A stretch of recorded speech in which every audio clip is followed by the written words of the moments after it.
12 साल की बच्ची का अपहरण, पानी में फेंकी गई लाश और इंसाफ के नाम पर अंधी हुई भीड़ के हाथों एक पूरी तरह से निर्दोष नौजवान की सरेआम हत्या। पश्चिम बंगाल के बारुईपुर की ये वारदात इंसानियत और कानून दोनों के मुंह पर एक बहुत बड़ा तमाचा है। नमस्कार, मैं आकृति तिवारी और आप देख रहे हैं द तफरी न्यूज। जब सिस्टम से भरोसा उठता है तो भीड़ कैसे हिंसक हो जाती है और कैसे न्याय मांगने की आड़ में एक बेगुनाह की बलि चढ़ जाती है। आज की इस रिपोर्ट में हम आपको बारुईपुर की इसी खौफनाक जमीनी हकीकत से रूबरू कराएंगे।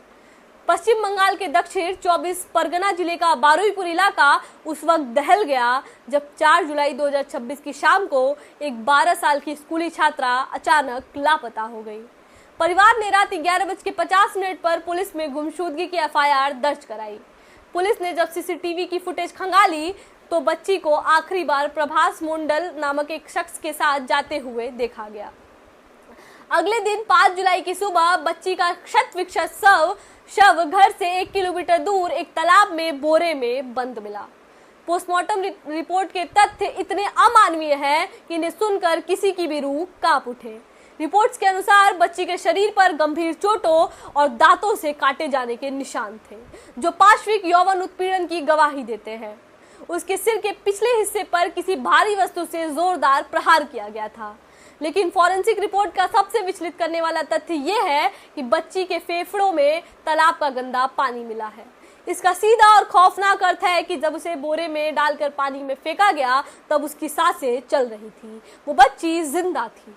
इस खुलासे के बाद पुलिस ने हत्या और पोस्को एक्ट के तहत कड़ी धाराएं जोड़ी और मुख्य साजिशकर्ता आनंद सरदार समेत 3 लोगों को गिरफ्तार कर लिया। लेकिन दोस्तों, इस मामले का एक दूसरा और बेहद त्रासद पहलू भी है। बच्ची का शव मिलने के बाद बारुईपुर की जनता का गुस्सा इतना फूट पड़ा कि उग्र भीड़ ने रेल की पटरियां उखाड़ दी, पुलिस की गाड़ियां जला दी और हिंसक प्रदर्शन किया।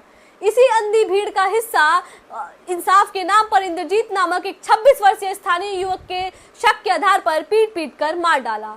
सबसे बड़ी दुख की बात यह है कि राज्य के पुलिस महानिदेशक और मुख्यमंत्री ने खुद इस बात की जांच करके स्पष्ट किया है कि भीड़ द्वारा मारा गया युवक 100% निर्दोष था और उसका बच्ची के मामले से कोई भी लेना देना नहीं था।